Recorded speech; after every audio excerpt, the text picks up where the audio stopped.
പുളി എടുത്ത് വാടി കട്ടിയിട്ട് ആദ്യം പുളി ഇങ്ങനെ കറച്ചെടുക്കുക. എന്നിട്ട് നല്ലവണ്ണം ഇങ്ങനെ പിഴിഞ്ഞ് അതിന്റെ പുളി എല്ലാം എടുത്ത് കൊട്ട മാത്രം കളയണം. ഇപ്പോ നമ്മൾ നുറുക്കി വെച്ചേക്കുന്ന ചെറിയ ഉള്ളി, പച്ചമുളക്, ഇത് വെളുത്തുള്ളി, പെപ്പർ, ജീരകം, ഇത് മല്ലിയില, ഇതെല്ലാം കൂടി ഇട്ടിട്ട് ആദ്യം നമ്മൾ പച്ചമുളക് ഇടുന്നു. പിന്നെ ചെറിയ ഉള്ളി എത്ര എണ്ണം? ഞാനൊരു 15 ചെറിയ എടുത്തിട്ടുണ്ട്. പിന്നെ ഇത് കുരുമുളക്, ജീര, വെളുത്തുള്ളി, പിന്നെ മല്ലിയില കുഞ്ഞാന്ന് മുരിഞ്ഞത്.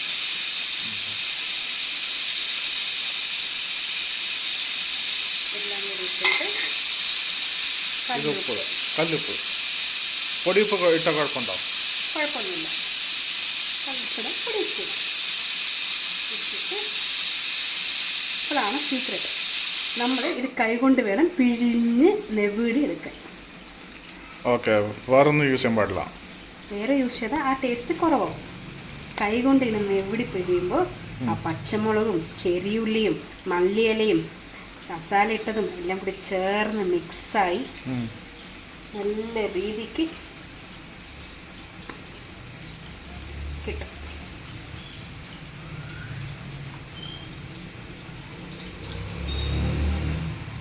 പുളി ഇച്ചിരി ജാസ്തി തോന്നുന്നുണ്ടെങ്കിൽ ഇച്ചിരി വെള്ളം കൂടി ചേർത്തിട്ട് എടുക്കാം.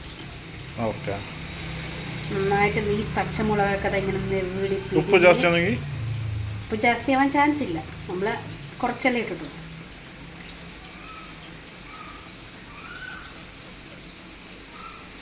അപ്പോൾ നമ്മൾ നല്ല നെവിടി പിഴിഞ്ഞിട്ട് ഒരു സ്പൂണും കൊണ്ട് ചെറുതായിട്ടൊന്ന് ടേസ്റ്റ് നോക്കാം.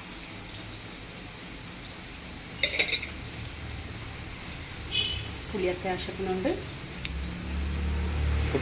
ലേശം ഉപ്പിടാം.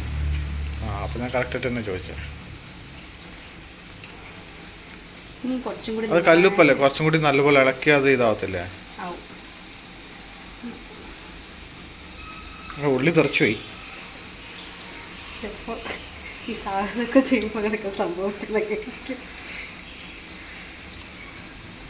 അല്ല, ഇത്രയും കൊത്തമല്ലി വേണോ?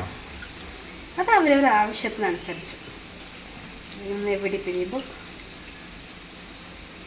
ഇന്നത്തെ വേറെ ഒന്നും ഇല്ലാത്തതുകൊണ്ട് ഒരു മണം ടേസ്റ്റും കിട്ടാൻ വേണ്ടിയിട്ടാണ് മല്ലിയിലയും പച്ചമുളകൊക്കെ ഇങ്ങനെ നെവിടി പിരിയുന്നത്. ഇത് 10 മിനിറ്റ് ജോലിയല്ലേ? അത്രേ ഉള്ളൂ. കഴിഞ്ഞു. Without cooking, no oil, no gas. ഒരു രസം റെഡിയായി. ഇതിൻ്റെ കൂടെ മാച്ചിങ് ആയിട്ട് ഇച്ചിരി കബാബും ഇച്ചിരി ചൂട് ചോറും കൂടി ആയിക്കഴിഞ്ഞാൽ കഴിഞ്ഞു. കബാബ് ഇവിടെ ഫ്രൈ ആവുന്നുണ്ടല്ലേ?